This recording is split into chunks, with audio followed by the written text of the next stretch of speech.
علامہ صاحب ہمارا آپ سے دوسرا سوال یہ ہے کہ ہمارے پیارے نبی حضور اکرم صلی اللہ علیہ وآلہ انہوں نے اس دنیا میں 63 سال اپنی زندگی کے گزارے، تو وہ ہمارے لیے امت مسلمہ کے لیے کیا پیغام چھوڑ گئے؟ ہمیں ان کی سیرت پڑھ کر کیا عمل کرنے چاہیے؟ اچھے سے اچھے عمل کیا ہے ہمارے لیے؟ بالکل محترم، آپ نے بہترین سوال کیا۔ اس دور کے اندر اس سوال کے جواب کی بہت زیادہ اہم ضرورت ہے، اور سب سے زیادہ ضرورت یہ ہے کہ اس جواب کو عملی جامہ پہنایا جائے، یعنی کہ اس پر عمل کیا جائے۔ اب ہم جس جگہ کھڑے ہیں، آپ نے میرے ناظرین کو بتا چکے ہیں کہ یہ یادگار منظر ایک مرکز مینار پاکستان، اس یادگار منظر پر ہم کھڑے ہیں، تو یہاں کی دور نہیں جاتا، میں یہاں کی بات کرتا ہوں۔ یہی وہ منظر تھا کہ جس منظر کے اندر قائد اعظم محمد علی جناح نے اپنے جلسے کیے۔ یہی وہ منظر، وہی جگہ ہے جہاں علامہ اقبال نے بیٹھ کر اپنے قلم چلائے تھے اور امت مسلمہ کو غیرت کے پیالے پلائے تھے۔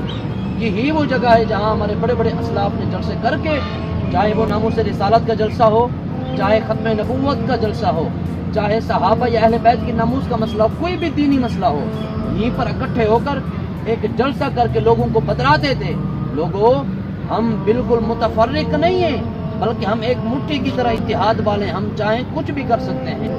محترم، بات یہ ہے کہ دیکھیں حضور علیہ السلام کی 63 سالہ زندگی کے اندر سیرت میں اللہ کو فرماتا ہے کہ لقد کان لکم فی رسول اللہ اسوۃ حسنہ، البتہ تحقیق لکم فی رسول اللہ اسوۃ حسنہ، میں نے تمہارے لیے اپنے محبوب علیہ السلام کو اسوہ حسنہ دیا، تمہیں چاہیے کہ اسوہ حسنہ پر عمل کرو۔ وہ اسوہ حسنہ کیا ہے؟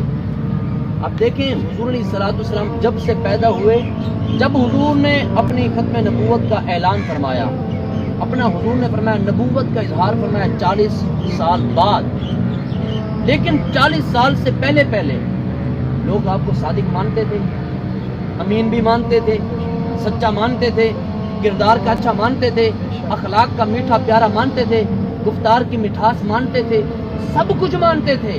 مگر جب آپ کے میرے نبی سونے منٹھار علیہ السلام نے اپنی نبوت کا اظہار فرمایا، وہی ابو جہل، وہی ابو لہب جو کہ حضور علیہ السلام کو صادق و امین مانا کرتے تھے، انہوں نے انکار کر دیا، کہا ہم اس کو نبی نہیں مانتے۔ لیکن سب سے پہلے جب نبی نہیں مانتے، لیکن یہ تو ضرور مانتے ہیں نا یہ نبی صادق و امین ضرور ہے، یہ تو مانتے ہیں نا یہ اخلاق کا پیارا ضرور ہے، یہ تو مانتے ہیں نا یہ جو وعدہ کرے وعدہ وفا ضرور کرتا ہے، یہ تو مانتے تھے نا اس کے پاس اگر کوئی امانتیں رکھی جائیں تو وہ ان امانتوں کی حفاظت ضرور کرتا ہے۔ ہر بندہ جس کے دل پر جتنی میل بڑی تھی وہ مانتا تھا کہ یہ آمنہ کا لال بالکل اخلاق کا پیارا ہے، گفتار کا پیارا ہے، بولنے کا پیارا ہے، دیکھنے کا حسن صورت کا پیارا ہے، سب کچھ مانتے تھے۔ مگر جو ایمان نہ لا سکے ان کے لیے تو اللہ نے قرآن میں فرما دیا تھا نا خاتم اللہ علی قلوبہم وعلی سمعہم وعلی ابصارہم غشاوۃ ولہم عذاب عظیم۔ قبلہ محترم، بات یہ ہے مختصر کرنے کی، حضور نے 63 سالہ زندگی گزاری۔ حضور نے فرمایا کہ اپنی زندگی کے اندر حضور علیہ السلام ہمیں سکھا گئے، لوگوں اگر کوئی چھوٹا بڑے سے پیش آئے تو ادب سے پیش آئے، اگر کوئی بڑا چھوٹے سے پیش آئے تو شفقت سے پیش آئے، اگر کوئی کسی کے ساتھ اپنا معاملات میں، اپنا تجارت میں کوئی پیش آئے تو پیار و محبت میں پیش آئے۔ حضور سکھا گئے کہ اگر کوئی ایک ظلم کر بیٹھے تو دوسرے کو چاہیے اسے معاف کر دو۔ حضور علیہ السلام سکھا گئے، طائف کی وادی کے اندر واقعہ پڑھیں تو رونا آتا ہے، جب آپ کو پتھر لگے تھے، آپ پر یہ بالکل خوبصورت لڑکے پتھر مارا کرتے تھے، آپ کے چہرے، آپ کی یہاں تک کہ آپ کے نالین مبارک آپ کے خون سے فل ہو گئی تھی۔ جبریل امین آ گئے، اللہ نے فرمایا جبرائیل جاؤ میرے محبوب کے پاس اور پہاڑ کو توڑنے والا فرشتہ لے جاؤ۔ اور حضور علیہ السلام کا جب زخموں سے آپ چور ہوئے نا، آپ نے درخت کی ٹہنی سے پکڑا اور بیٹھ گئے۔ جبرائیل آتے ہیں، سلام پیش کرتے ہیں، عرض کرتے ہیں یا رسول اللہ صلی اللہ علیہ وسلم، اللہ تعالیٰ فرما رہا ہے کہ انہوں نے بہت آپ کے ساتھ ظلم کیا کفار نے، آپ حکم فرمائیں میرے ساتھ پہاڑ کو توڑنے والا فرشتہ ہے، ہم اس وادی کو پہاڑوں کے درمیان دفن کر دیں گے۔ مگر میرے سونے محبوب نے فرمایا جبرائیل جو میں جانتا ہوں وہ تو نہیں جانتا، جو میں جانتا ہوں وہ تو نہیں جانتا۔ عرض کی یا رسول اللہ کیا وجہ ہے؟ حضور نے فرمایا میں دیکھ رہا ہوں یہ مجھ پر ایمان نہ لے آئے، ان کی آنے والی نسلوں میں سے لوگ مجھ پر ضرور ایمان لے آئیں گے۔ اب دیکھیں حضور ایمان لانے میں کتنا حریص تھے۔ اللہ کا قرآن قد جاءکم رسول من انفسکم عزیز علیہ ما عنتم حریص علیکم بالمؤمنین رؤوف رحیم۔ البتہ تحقیق میرا سونا محبوب تو ایسا محبوب ہے کہ جو کسی کوئی ایمان لے آئے تو بہت جلدی کرتے تھے آپ. لیکن حضور علیہ السلام نے کتنا اخلاق دیا. آج کے دور میں دیکھیں کوئی کسی کو تھپڑ مارے آگے سے 2 مارتا ہے, کوئی کسی پر ظلم کرے آگے سے وہ ڈبل کرتا ہے, نہ کہ معافی. اور ہم کہلواتے خود کو کیا ہیں, مسلمان. ہمارے کام کیا ہے, مسلم والے جو کہ حضور پر ایمان نہیں لے آئے. میں ایک بات کہہ دوں, بات کڑوی ضرور ہے, قبلہ محترم توجہ کی ضرورت ہے, سامنے ناظرین سن رہے ہیں, بہت کڑوی بات ہے. وہ یہ ہے کہ ہم کردار میں کفار کی طرح بن چکے ہیں, مگر ہمارے اور ان میں صرف نام کا فرق ہے. میرا نام ہے غلام یاسین, ان کا نام ہوتا ہے نریندر مودی. نام کا فرق ہے, ہمارے کردار ایک جیسے بن چکے ہیں. علامہ اقبال نے یہیں پر غیرت کے پیالے دیے تھے. علامہ اقبال نے کہا تھا, اپنے من میں ڈوب کر پا جا سراغ زندگی, تو اگر میرا نہیں بنتا نہ بن اپنا تو بن. ارے اپنے گریبان کے اندر تو جھانک کہ تو کس کا امتی ہے, کس کا غلام ہے.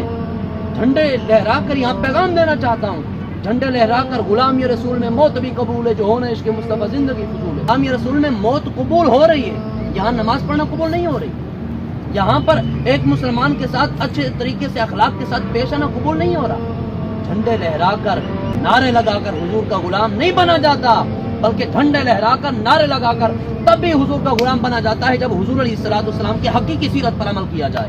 جب حضور علیہ السلام کی غلامی کا دعویٰ تو کرتے ہیں یار, دعویٰ تو ہر بندہ کرتا ہے, مگر بات یہ ہے کہ جب دلیل کا عملی جامہ خود پر پہنا ہے تب بات بنتی ہے کہ انسان کتنا نیکوکار ہے, انسان کتنا عمل پیرا ہے. حضور نے 63 سالہ زندگی کے اندر حضور کی مکہ کی زندگی ہے یا حضور کی مدینہ منورہ شریف کی زندگی ہے, مکہ شریف کی زندگی ہے, جو بھی جہاں حضور علیہ السلام کی بلا گئے, حضور نے اگر کوئی ظلم کر بیٹھتا حضور معاف کر دیتے تھے. اگر کوئی حضور کی گستاخی کر دیتا, معافی مانگتا, حضور معاف کر دیا کرتے تھے. جتنا بڑا گناہ گار آ جاتا حضور کی بارگاہ میں, حضور معاف کر دیا کرتے تھے. حضور نے سکھایا, لوگوں کوئی بھی تم پر ظلم کرے, کوئی تم سے زیادتی کرے, کوئی تم سے بد اخلاقی کرے, اسے معاف کر دو. لیکن آج ہمارے اندر یہ نہیں ہے نا. اور ہم جس جگہ پر ہیں, یہ جگہ بنائی کس شے کے لیے گئی تھی اور آج استعمال کس شے کے لیے ہو رہی ہے. کتنی بے حیائی ہے اس جگہ پر. کیا یہ مسلمان امتی جو کہ بے پردہ بے حیا عورت بن کر اس یادگار منظر پہ آ کے اپنا فوٹو اور فیس بک پر, ٹویٹر پر اور فلاں جگہ ویڈیو اپنی بنا کر بھیج دیا, تو کیا یہ مسلمانیت ہے؟ یہ ہمیں اسلام سکھاتا ہے کہ ایک بے پردہ اور بے حیا عورت بن کر جو ہے نا وہ خود کو کہلوائے کہ میں مسلمان ہوں, حضور کی غلام ہوں, حضور کی سیرت پر چلنے والی ہوں, اور کردار کافروں جیسے, کردار ان جیسے. یہاں پر یہ حضور کی غلامی نہیں ہے, قبر میں حضور نے ہی آنا ہے اور آمنہ کے لال نے آ کر پوچھنا ہے. تو کیا منہ دکھائیں گے ہم حضور کو کہ یا رسول اللہ ہم نے اپنی زندگی کے اندر کیسا کردار اپنایا تھا. حضور نے 63 سالہ زندگی کے اندر بتلایا, لوگوں اگر تم نے زندگی میں اچھے سلیقے طریقے سیکھنے ہیں تو مجھ محمد صلی اللہ علیہ وسلم کی سیرت پر عمل کرنا. بات کرتا ہوں, اللہ کی ہر چیز ہے دلدار کی خاطر, ہر شے کو تخلیق کیا سرکار کی خاطر. ہر چیز سے محترم تنقید کے پہلو نہ نکالو, محبوب تو ہوتے ہیں فقط پیار.